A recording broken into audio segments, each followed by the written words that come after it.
له تېرې شاوخوا 15 کلونو راهیسې د نورو فعالیتونو ترڅنګ د اقتصادي پرمختګ او کاري فرصتونو رامنځته کولو په برخه کې هڅې ګړندۍ شوي دي. په همدې لړ کې تازه د افغانستان د پوهنې وزارت د هیواد په کچه د ولسوالیو د پوهنې امریتونو او تعلیمي حوزو کې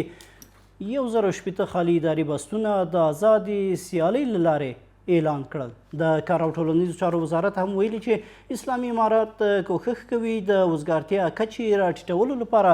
د کار په اړه کنفرانس کې د شویو ژمنو له مخې 1,415,000 وړ کسان په دندو وګماري. له دې ورهاخوا د کارګرانو او کارکوونکو ملي اتحادیې هم ویلي اسلامي امارات وروستیو کلونو کې د کارګرانو لپاره ځینې اسانتیاوې برابرې کړي دي.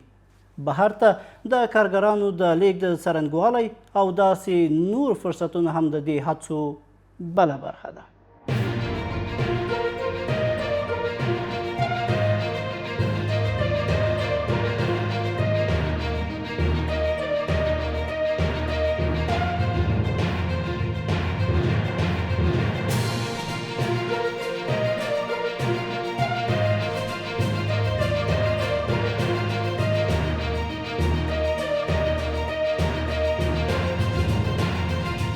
د لوی خدای په نامه د امید راډیو درنو اورېدونکو او زموږ د ټولنیزو پاڼو کتونکو سلامونه، وخت مو په خیر. د خپرونې کوربه زه یار محمد پاتیال یم او د بحث ګډونوال دي راسره د اقتصادي چارو شنونکی ښاغلی امیدالله قاسم زی او د افغانستان د صنعتکارانو د ټولنې رئیس ښاغلی عبدالجبار صفی صاحب. دواړه ستړي مشئ، بحث ته ډېر په خیر راغلی. قاسم زی صاحب، بحث که له تاسو را پیل کړم، په ټوله کې د افغانستان اسلامي امارات له بیا واکمنېدو راوروسته د کارموندنې یا کار وضعیت څنګه ارزوئ؟ ډېره مننه. سلامونه او نیکې محترم صفی صاحب ته، تاسو ته او د امید ملي رادیو درنو اورېدونکو ته. ګورئ، پس له دې نه چې سیاسي نظام بدل سو او اسلامي امارات حاکم سو، په نیکه مرغه ښه زمینه د پانګونې لپاره په افغانستان کې مساعد سو او لکه څرنګه چې افغانستان هم په بېلابېلو برخو کې ډک د پانګونو فرصتونو څخه دی، د دې سره پانګوال وهڅېده تر څو راځي په افغانستان کې په بېلابېلو برخو کې پانګونه وکړي. له هغه جملې څخه یو صنعتي فابریکې دي چې په نیکه مرغه د اسلامي امارات د اقتصاد محوره پالیسیو پر اساس باندې اوس کولی چې صنعتي فابریکې تر ډېره حده وده وکړي او موږ تاسو وینو چې ورځ تر بلې نوې صنعتي فابریکې په بېلابېلو اقلامو کې جوړیږي او دغه کړنې نه یوازې کولی شي چې د داخلي بازار هغه کومه غوښتنې چې دي تقاضاوې پوره کړي، بلکې کولی شي د کارموندنې په برخه کې هم ډېر ګټور تمام سي او ډېر افغانان دغه برخو کې په کار بوخت دي او د غیر قانوني په توګه د کډوالو څخه مخنیوی هم سوي دي او دغه کړنې د امنیتي او سیاسي په برخه کې هم کولی شي چې ډېر جدي مثبته اغیزه ولري. او ترڅنګ یو برخه بل کرنه یا زراعت و چې اکثره خلک اوس کوم پانګوال چې دی دوی راغلي په بېلابېلو برخه کې پانګونه کوي چې دغه کړنې نه یوازې کولی شي چې د کارموندنې په برخه کې ګټور تمام سي، بلکې کولی شي چې د صادراتو په برخه کې هم ګټور وي. اوس تاسو وګورئ که چیرې زموږ یو توکي بهر هیواد ته صادریږي، دا یوازې دا هغه توکي نه دي چې بهر هیواد ته ځي چې د دې لپاره یو ارزښت جوړیږي، بلکې د نورو اقلامو لپاره هم یو اعتبار پیدا کوي. لکه موږ تاسو په قانونو په برخه کې ښه سرچینې لرو چې که چیرې په دغه برخه کې پانګونه وسي، هم زموږ د حکومت عواید ډېرېږي او هم د کارموندنې په برخه کې کولی شي چې ګټور تمام سي، هم د فقر کچه کولی شي چې راټیټه کړي. دې برخې ته بیا راشو، د کار بازار له معیارونو سره د افغان ځوانانو د البته د برابرولو په برخه کې شوي کارونه څنګه ارزوئ؟ خو په ټوله کې که چیرې هر څومره چې هڅې په دې برخه کې کیږي، پرته له شکه چې کولی شي چې ډېر مثبت اغېزه ولري او کولی شي چې ګټور تمام سي. اساسي ټکي ته که چیرې راسو وګورئ، متاسفانه زموږ په سیستم کې داسې یو منیجمنت نشته چې هغه کس چې سرمایه لري دغه سرمایه لپاره یو ځانګړې رهبري وسي چې د سرمایه مدیریت سي، او هغه کس چې په یو برخه کې استعداد یا وړتیا لري د دوی دغه وړتیا څخه باید استفاده وسي. که چیرې دغسې یو سیستم رامنځته سي چې د هر یو فرد څخه که چیرې سرمایه ولري، د سرمایه څخه استفاده وسي که چیرې فکري او ذهني وړتیا لري د دوی د فکري او فزیکي او ذهني وړتیا څخه استفاده وسي په دې شکل موږ تاسو کولی چې نور هم د کارموندنې په برخه کې اگر چې ستونزه شته دي نور هم کولی چې ډېره پرمختګ ولرو. کور ودان بیا درته راګرځم. صفای صاحب د وزګارتیا په برخه کې دا مهال لوی لاملونه څه دي؟ بسم الله الرحمن الرحیم. هر څه نه مخکې محترم تاسو ته محترم قاسم زی صاحب او کارکوونکو ټولو اورېدونکو ته سلامونه احترامات وړاندې کوم لیدونکو ته ټولو ته. مونږ او تاسو پوهېږو که چېرته افغانستان ته راشو د دې یو څه مخکیني وخت باندې ماکس وکړو چې تقریبا نیمه پیړۍ مونږ او تاسو جنګ کې ښکېلو، بیا امنۍ کې ښکېلو، مهاجرت کې ښکېلو د روسانو سره، روسانو داخلي خپلمنځي جنګونه، د هغې نه وروسته امریکایانو راتګ او بیا جنګونه، تر اوس دغه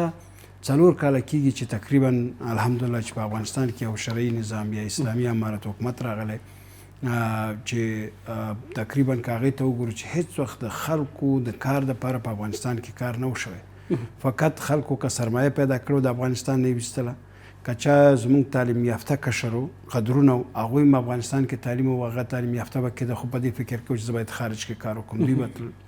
زموږ کارګره طبقه هغوی به هم د دې ځای نه وتل چې دلته کار نشته. دلته شدې دپاره یو منظم پلان نه و. اوس د حکومت د راتګ سره چې اول زه مننه کومه چې د حکومت نه چې دوی هغه سیاسي پالیسي اقتصاد محور خپل اعلان کړه او د امریکا نه نیولې تر هغه زبرځواک ځواکونو پورې چې هغوی به داخل په جنګ کې ول په افغانستان کې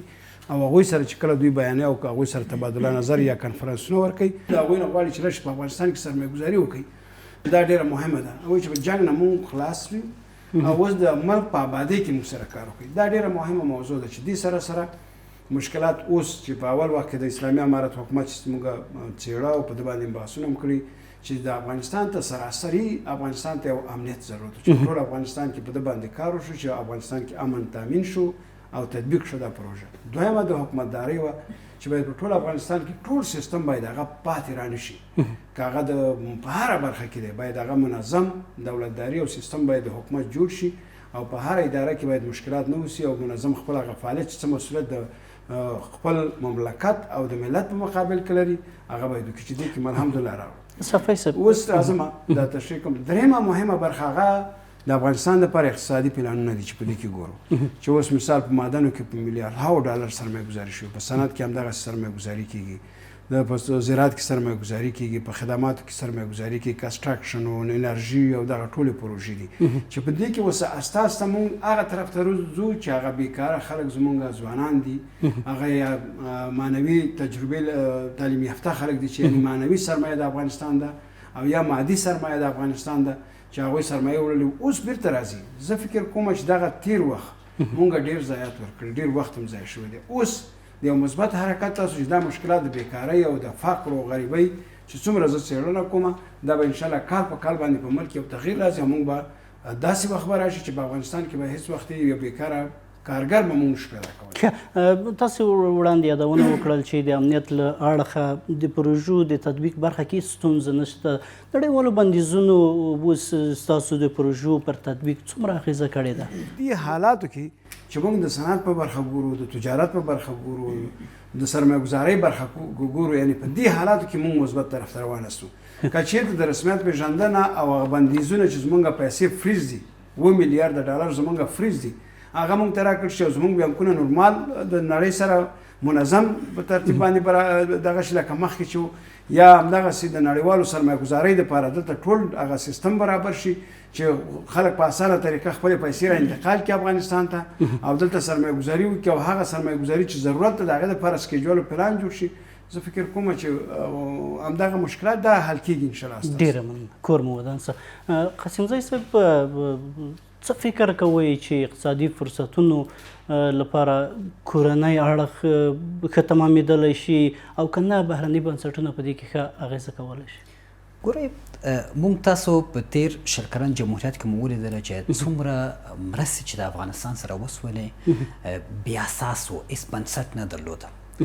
او تر هغه وخته پورې دومره کار چې په دغه 15 کاله کې امارت کې وسو په جمهوریت کې دومره کار ونه سو. په ځانګړې توګه د پانګونې لپاره چې هغه که صنعت وي او که چیرې کرنې زراعت وي او په همدغه شکل قانونه برخه وي. لکه څرنګه چې مخکې مو اشاره وکړه افغانستان ډک د پانګونو فرصتونو څخه دی. ګورې که چیرې راسو د لنډمهال لپاره که چیرې موږ تاسو اوس د خپل د هغه شتمنۍ په اساس باندې خپل دغه وړتیا په اساس باندې او کوم هغه محدودیتونه او تحریمونه چې پر موږ باندې وضع دي موږ تاسو دغه څخه شروع وکړو. اساسي موخې مې یو کرنې دی او بل هم صنعت دی چې په دغه برخه کې باید جدي کار وشي د اسلامي امارت لخوا څخه او داخلي بنسټونو لخوا څخه، نه بهرني عناصر. بهرني عناصر هېڅکله نه غواړي چې موږ باید موږ وده وکړو. که چیرې موږ وده وکړو دوی ته بیا اړتیا نه پیدا کېږي چې په افغانستان کې خپل هغه کومه پالیسي چې دوی لري هغه باید پلي سي. نو موږ باید خپل داخلي منابع څخه استفاده وکړو، خپل داخلي شتمنۍ څخه استفاده پر کورنیو اړخونو اغېزه نه شي کولی بهرني بنسټونه. زه ټیک ته راځم. ګورئ اوس که چیرې موږ تاسو اوس وابسته په کومه برخه کې یو د کرنې په برخه کې چیرې یو ایران کې جنګ کېږي یا د پاکستان لاره تړل کېږي، پاکستان لاره چې وتړل سو موږ تاسو په لنډ مهاله کې یو ستونزه مو درلوده نه. خوشبختانه او په نیکه مرغه موږ اوس کولی چې منځنۍ اسیا هېوادونو سره ښه نږدې اړیکې پیدا کړو، لا اړیکې مو وغځېږي په همدغه شکل د ایران سره او په ایران باندې که چیرې یو څه تاثیر غورځي یا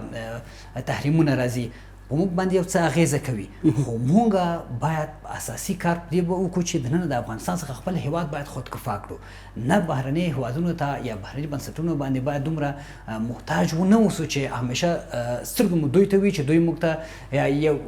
یو بوجي وړه راکوي یا یو پیپ غوړي راکوي یا په همدغه شکل زموږ ماشومانو ته یو کتابچه یو قلم راکوي. دغه باندې باید نه باید اکتفا وکړو، باید داخل څخه موږ باید خپل هېواد جوړ کړو او خپل هغه کوم سرچینې دي چې دی د هغه په اساس باندې خپل هېواد ته وده ورکړو. ګورئ که چیرې په لنډ مهاله کې کرنې او صنعت په برخه کې کار وکړو، په اوږد مهاله کې هم لرو چې غټو پانګوال وهڅوو تر څو راځي په افغانستان کې پانګونه وکړي، لکه تولید د انرژي. ګوره که چیرې موږ تاسو اوس انرژي ولرو، نه یوازې چې اوسنۍ کومه فابریکې چې په افغانستان کې دي دوی څومره وده کولی شي. اوس که چیرې یو شفت کار کوي په یو فابریکه کې 100 نفره کار کوي، هغه وخت که چیرې د برېښنا 4 ساعته وي دوی په 2 شفته ته 3 شفته کار کولی شي. تاسو وګورئ 100 نفره اتومات 300 کسانو ته اوړي، 300 کسان په کار اخته کیږي. او په همدغه شکل که چیرې موږ غواړو چې کار وکړو، نه یوازې د انرژي صنعتو برخې ګټه کوي بلکې د کانونو استخراج برخې کې هم ګټه کولی شي، همدغه شکل په فناورۍ کې هم ګټه کولی شي. تاسو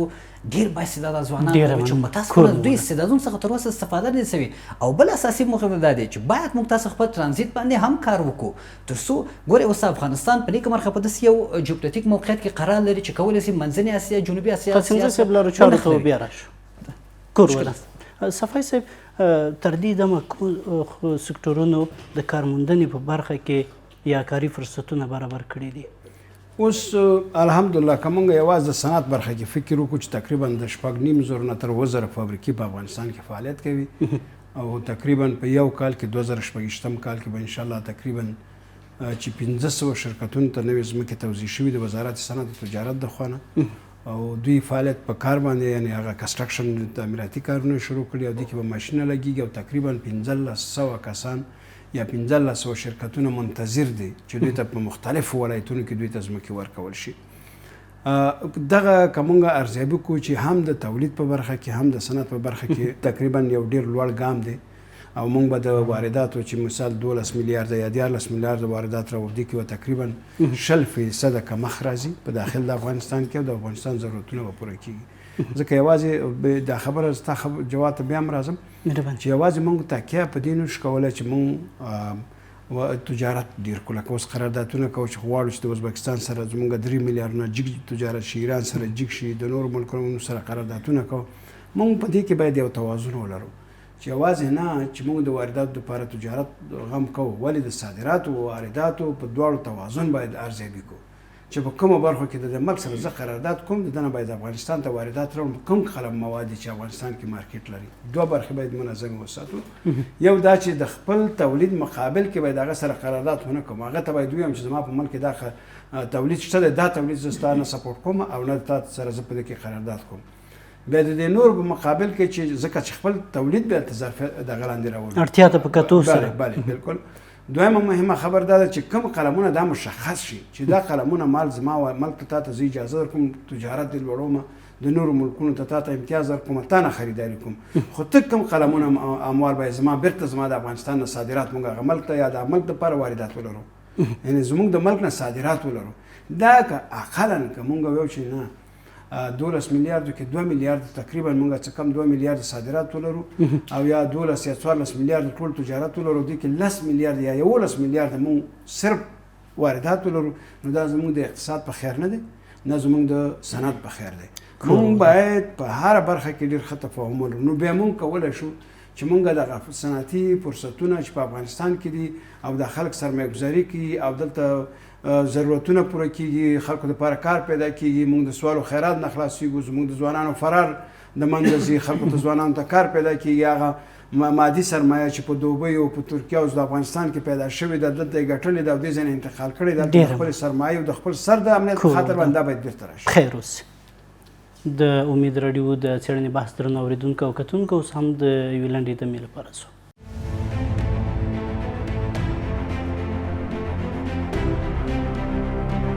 د امید راډیو د څېړنې بحث دوام درنو اورېدونکو او کتونکو بیا هم ښه راغلاست په بحث کې راسره د اقتصادي چارو شنونکی ښاغلی امیدالله قاسمزی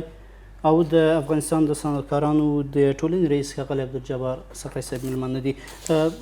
قاسمزی صاحب لکه څنګه مې چې وړاندې یادونه وکړه چې د پوهنې وزارت د هیواد په کچه د ولسوالیو د امریتونو او په ښوونیزو حوزو کې 1060 اداري بستونه د ازادې سیالۍ له لارې اعلان کړل د داسې ګامونو د اقتصادي ارزښت په اړه مو نظر څه ده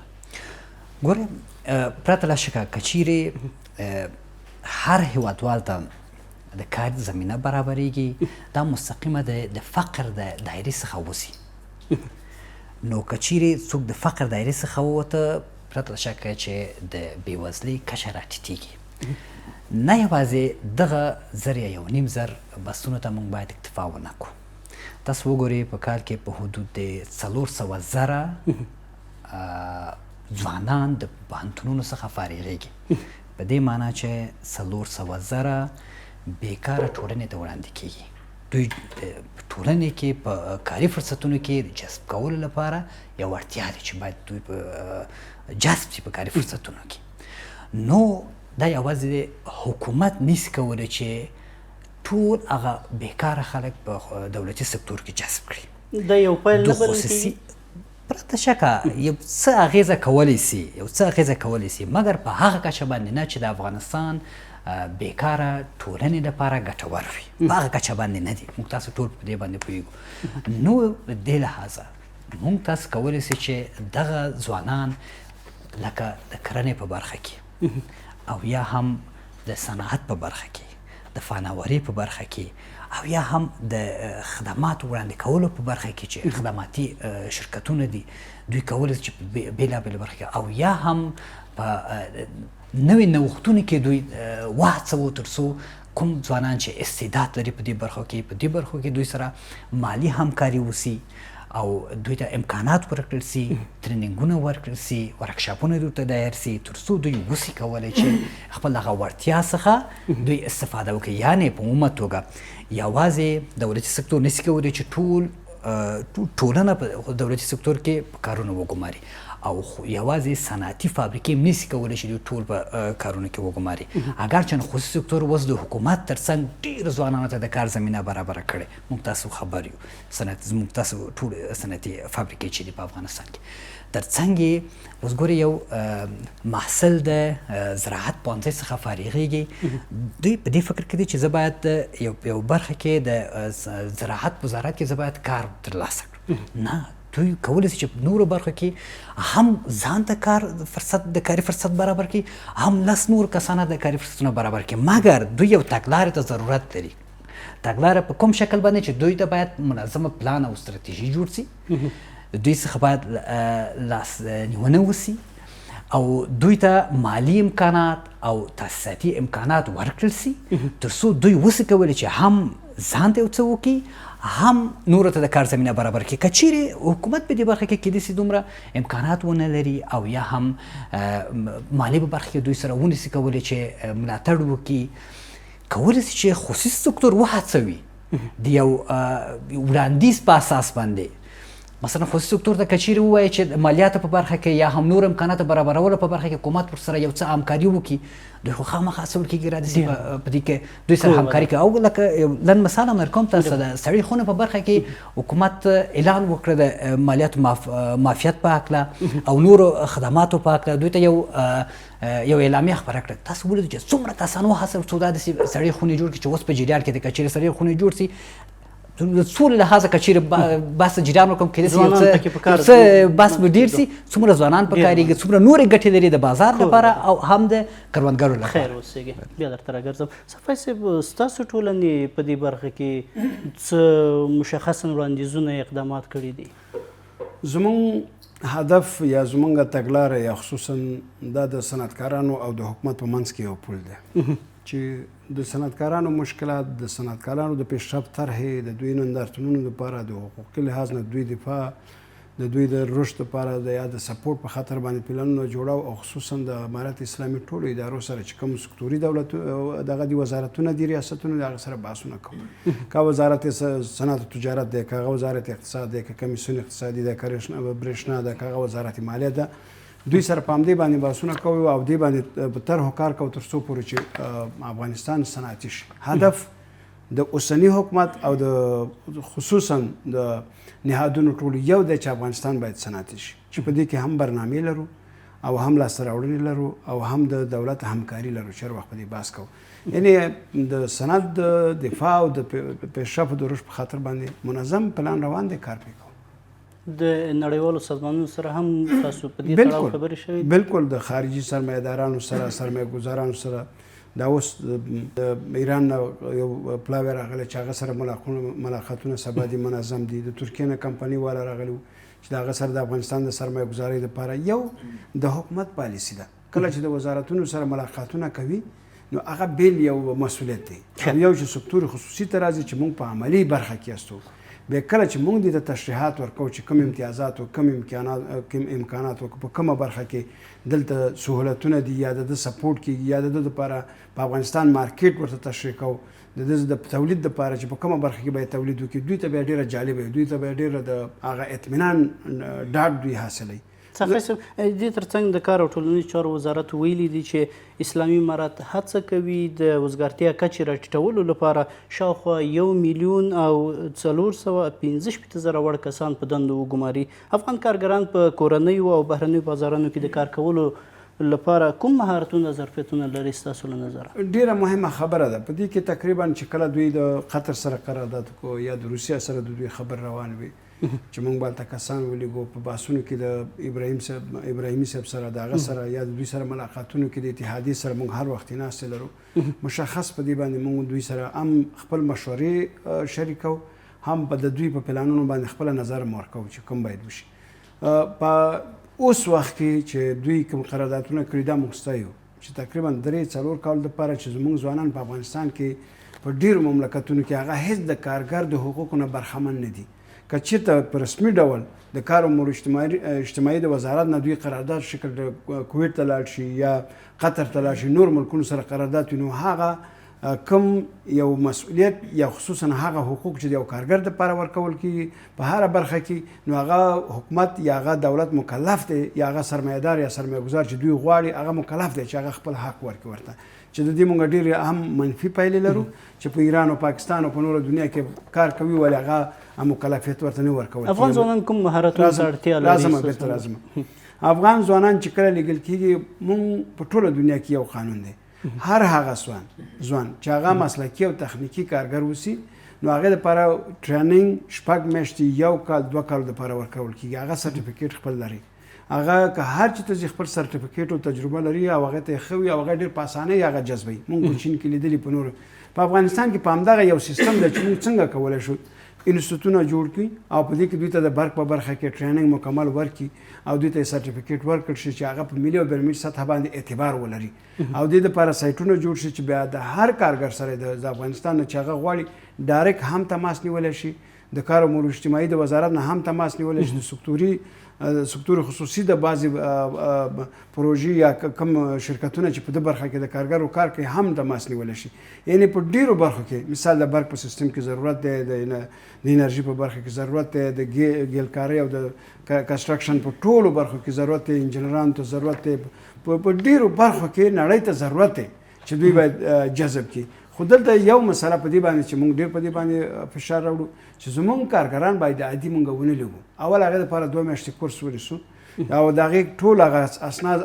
ارزیابي کړو، د هغې دپاره سرټیفیکیټ جوړ کړو. بیا بېرته چې کله د ده ځای نه افغانستان نه ځي بل مملکت ته، دلته باید 2 میاشتې دلته ټریننګ ورکړل شي، ځکه دا چې کوم مملکت ته ځي د هغې قانون باید ورته تشریح شي او دا په یو انګیزه باندې لاړ شي چې خدای ناخواسته که 1 2 یا 10 یا 15 زموږ کارګرانو یا د فرار یې وکړو او یا په هغې ځای کې صحیح منظم کار ونه کړه او د خپل هغه مسؤلیت یې ادا نه کړه، نو دلته به زموږ د افغانستان په کارګرانو باندې منفي تاثیر اچي. خو مقصد به هم دا نه وي، زه راځم مقصد هم دا نه دی.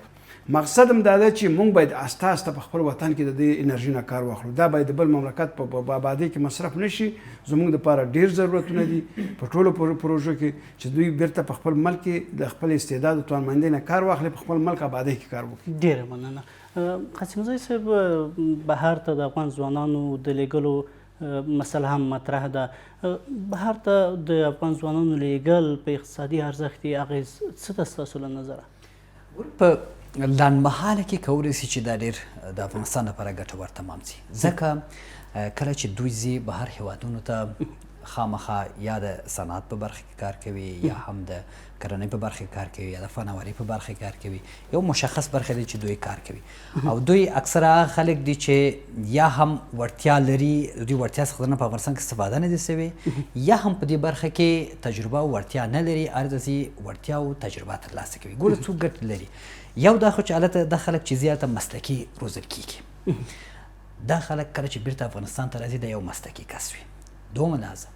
دوی څومره چې هلته کار کوي او څومره چې عاید ترلاسه کوي، دغه عاید په ذریعه کولی شي چې راسي په افغانستان کې دوی د یو بیکاره سړی څخه کولی شي چې یو کارآفرین شي، نه یوازې چې کولی شي ځان ته یو کار پیدا کړي بلکې کولی شي نورو ته هم کاري فرصتونه برابر کړي. او بل بل اړخ نه دوی ښه تجربه ښه مهارت پیدا کوي په بېلابېلو برخو کې. ګورې تل مونږ یادوو چې پرمختللي هیوادونه د هغه کوم هیوادونه چې شاته پاتې دي دوی لپاره ډېره ښه تجربه دي چې دوی تجربو څخه مونږ باید خپل په هیواد کې استفاده وکړو. ډېری هغه برخې خدماتي برخې دي چې دوی هلته ویني راځي، یوازې دوی د مسلک څخه هم پرته دوی نوې ذهنیتونه پیدا کوي، راځي په افغانستان کې په هغه برخو کې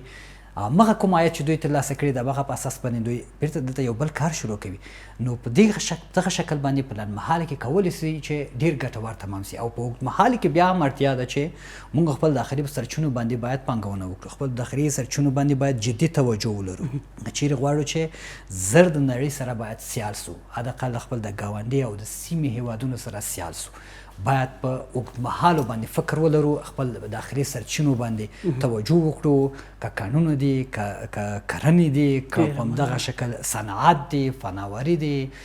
په هره برخه کې چې دي باید موږ خپل داخلي منابعو باندې فکر وکړو او خپل اقتصاد د داخلي منابعو څخه خپل اقتصاد ته وده ورکړو. مننه قاسمزی صاحب. صفای صاحب د صنعتکارانو د ټولنې رئیس په توګه له دې ورهاخوا کوم کارونه ډېر مهم دي چې باید ترسره شي؟ زما په آن باندې په افغانستان کې په سیاسي امنیتي په ټولو برخو کې یوازې مونږ اقتصادي کوم برنامې چې د افغانستان دپاره دي په دې باندې کار وکړو چې دا د افغانستان دپاره ډېرې مهمې دي. که د جنګ د منځه وړو، که د دنیا سره سیالي کوو، د خیراتو او د سوال نه خلاصېږو، د کومکونو نه خلاصېږو، که زموږ د ځوانانو د فرار نه خلاصېږو، که د سرمایې د فرار نه خلاصېږو، یوازې سکتور خصوصي دی چې د حکومت د دپاره پلانونه جوړ کړي او لکه جوړ کړي چې د نورې هم سپورټ کړي د افغانستان دپاره. ګوري زه تاسو ته لنډ وایم، موږ 12 میلیارده اقلا د دولت چې دوی اعلانوي، حکومت چې اعلانوي، وزارت تجارت چې اعلانوي، 12 میلیارده واردات لرو. که تاسو دغه ته لاړ شئ، هراتانو ته لاړ شئ، که تاسو ترکمنستان نه چې کومې لارې را داخلې شوي، که د ایران نه 3-4 لارې افغانستان ته په ترانزیت راځي، یا د دوی سره زموږ تجارت په ورځ کې په زرهاو کانټینر چې خپله وزیر مالیه دا اعلان کړی، وزارت مالیه چې 2.5 زره کانټینر زموږ ځای ورځي. د افغانستان که چېرته 1000 کنټینره د ورځې مونږ وګورو په کومو برخو کې مونږ زراعتي توکي راواردوو، مونږ په صنعتي توکي واردوو، مونږ د انرژي سامانونه انرژي بعض شیان دي چې هغه وارداتي افغانستان ته راځي، مونږ خام مواد راواردوو. یعنې افغانستان کې دومره فرصت دی د صنعتي په برخه کې چې مونږ کولی شو چې په دې پلانونو باندې کار وکړو، مونږ خودکفا طرف ته راشو او ښه صادر کوونکی مملکت جوړ شو. دا همدا پلان دی چې بغیر د صنعتي کولو نه چې دا که چېرته خلکو دپاره کار پیدا شي، تاسو فکر وکړئ جرایم جنایي تمام ورځ څومره ډېر دي په افغانستان کې. دا اوس فلحال هم تاسو راشئ د یو ځو کې حساب وکړئ، یعنې دا باید چې کم شوي دي، یعنې تقریبا ډېر کم شوي دي، ولې بیا هم شته دی. د دې څنګه مخنیوی؟ یوازې نه کار دی چې خلکو ته کار ورکوو. اوس هم ځوانان 15,000 لس 20,000 ډالر دوی